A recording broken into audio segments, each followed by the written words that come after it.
The owner of A&A Market, Scott Mascho. Hi, Scott. How you doing today? Good to see you. Merry Christmas. Merry Christmas to you. We're approaching a very busy season for Yes, we are. A&A. But we were talking before the show a little bit about the history. The start of the company goes back to when, the 30s? The early 30s, yeah. Wow.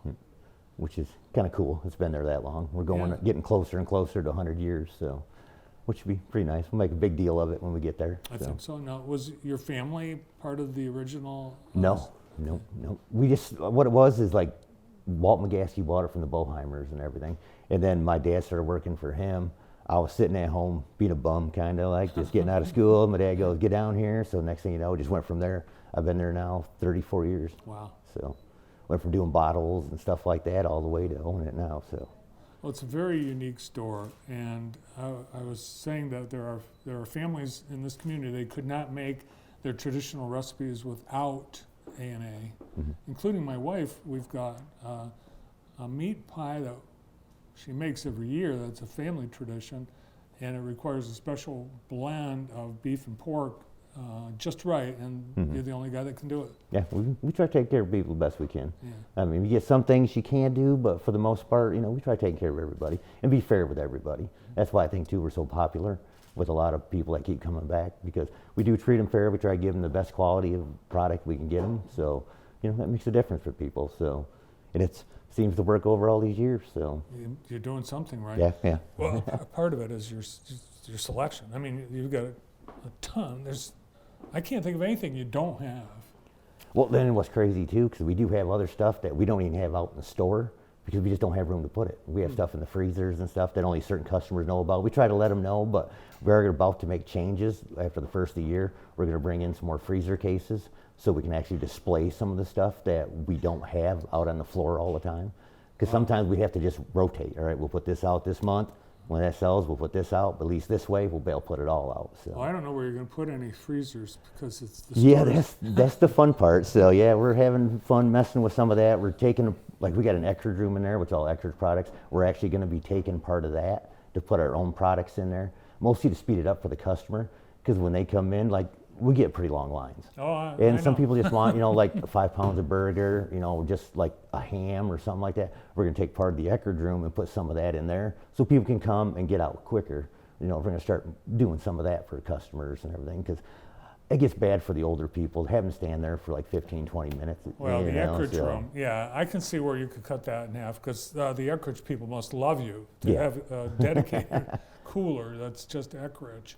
The front of the store, you've got a big case as well with all kinds of other things that aren't meat. You've got salads and things like potato salad and cheese spreads. And we make anything from jerky to homemade brats to Polish sausage, all that different stuff. And we're going to get back into making our homemade baby back ribs that we did, and Western ribs that we cooked. And we make a smoked tri-tip, which pop it in the microwave, 5-6 minutes, good to go. Ready to go. Yeah, it's great for slicing it thin for sandwiches. It's really good for that. And we make a pork loin that way too. They're about 2 pounds at the most. Pop a couple holes in it, pop it in the microwave for 5 minutes. You got dinner ready to go. So perfect. Now the case with all those salads, you make a lot of those yourself? No, we don't anymore. Nope. I mean, because some of that gets a little touchy. So, I mean, we do make the bologna spread. We make our barbecue beef or barbecue pork. We make all that. But a lot of the other salads we don't. But then we got a full line of sandwiches that we make, that we grill them right there and everything. And so I haven't been in at lunchtime. So people come in just for lunch? Yep. Okay. And you brought in some of the things that, these are what you make? Yeah, them are hunter sticks that we make. Hunter sticks. All right, so, and it's not to be confused with jerky. No. Totally different. What's the difference? That is like ground pork. We make it out of ground pork, beef, and we got venison in it.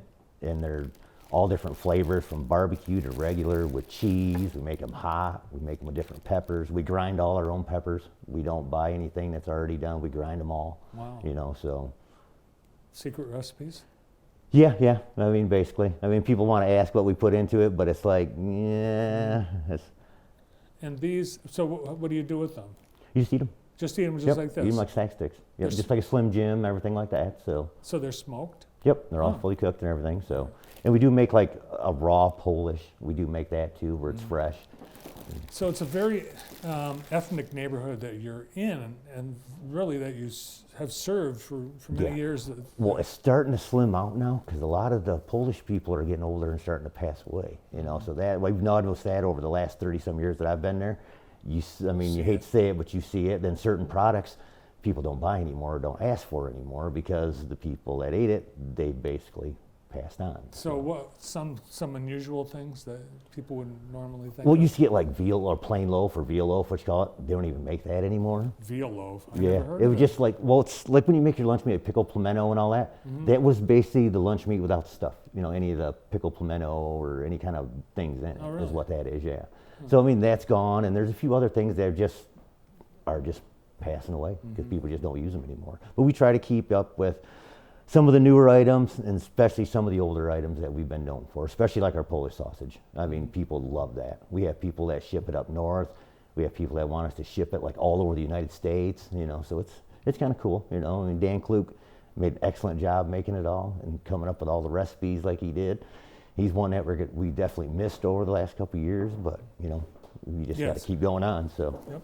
Passed away a couple years Yep, ago, yep. and he had all those recipes that he perfected. Yep. But luckily, you wrote them all down. Well, the thing is, too, we have one of the guys that Tim Courts that has worked with him for 10 years. And we had his daughter for a short time, too, but she decided to move on to other things. So, but we got, you know, we keep everything going, the same tradition, so. Yeah, it's amazing. Your staff really is amazing. 'Cause it's like they're balancing a bunch of different customers Yes. at once, and they know who's next. They know what you want. They've got it.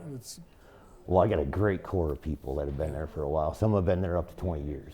So, I mean, you really can't complain about that. But, you know, you can't please everyone. We try. I mean, don't get me wrong. But Right. there's some people you just can't please, you know. But we try, you know, so.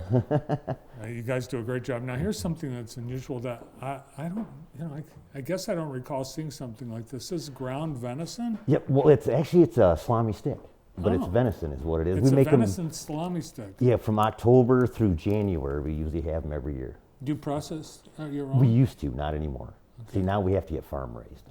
Because it's against the law for us to bring in any kind of like wild game or anything like that. When we used to have a license, we could, but we couldn't sell it either. We could make it for people, but we couldn't put it out and Yeah, sell it. So. I never understood that, but you can still buy this. Yep. And we make Venison. that and jalapeno cheddar, regular, and cheddar cheese. So. Now, you're pretty trim yourself. I would think that, you know, owning a meat market would be very tempting. Yeah. Well, we eat it all. But the thing is, I work. Yeah, I'm not like one of them guys that just sits in the back. Like most people that come in, they have no idea even own it or even owned it as for as long as I have because I'm right out there with them. I'll wait counter, I'll unload trucks, got no problem at all. That's just the way I was built, so. Well, Scott, when I was in high school, I worked at a meat market, and I sliced meat and chicken, and I used the bandsaw, if you can believe it. I can't believe they allowed me to do that. Meat slicer, and the head guy, the butcher, he made, like, he would just grab stuff off the shelf and some meat, and he'd fry stuff up for lunch every day. It was a pretty cool experience. Yeah. We've had that where I worked at the beef barn years ago. We had a guy named Pat Granger make some awesome soup. Just by just grabbing any old thing, just throwing it together, and it'd be good to go. So it was great. So Everyone that goes in, you walk in and you see everyone there, and it's like, oh, well, everyone's been here a million times. They know the drill, they know how it works, they know where to stand, they know how. Yep. So, first timer, what's the recommendation for a first timer? boy, mostly just when you come through the doors. I mean, we've actually changed a lot coming through the doors. We've got rid of a lot of the stuff up by the front, so we kind of made it so it's more open in there, so you can walk through. Best thing to do is just walk to the right, follow down all the seasonings, and walk around the counter. You'll go through, see all the Eckerd room. You'll see stuff we got in the coolers, from hams to bacon to eggs, everything like that. We got a full line of Amish goods that I have brought in every Thursday. We have a guy that goes down to Centerville, Michigan, and brings it up with breads. Yep, I get onion bacon, blueberry, banana. We get all kinds of different fry pies. There's cinnamon rolls. There's whoopie pies. All kinds of different stuff. Plus everything we make. We make cookies, pies. We have all kinds of different desserts and candy and all that. But like once you go down the right around through the aisles and you come through past the Eckerd room, then you'll be able to walk through all the cases and see all the different stuff. We start out with like bacon and hams and whole strips and tenderloins and everything. Then we go to our beef, then our pork and our chicken. Then when you make it around through there, then you get into the deli. We got like all your slicings, like roast beef, ham, turkey, you name it there, all your different cheeses. And we got all the different salads, our jerkies, everything, all in just that little loop that goes through there. We're not a very big store at all, by no means, but we jam a lot of stuff in there. And It's a lot bigger than you think from Yeah. outside. Awesome to have you here. And I appreciate if people it. have Christmas, New Year's, all the things you want for the holidays, now's the time to get it in. Yep, because we've taken orders for prime ribs, bone-in, boneless, all your steaks, your tenderloins, all your sausage orders, everything you need like that. We're ready to go, and it's starting to hit us pretty good right now. So. Awesome. They're on Page Avenue in Jackson. The A&A 2 Market owner, Scott Mascho.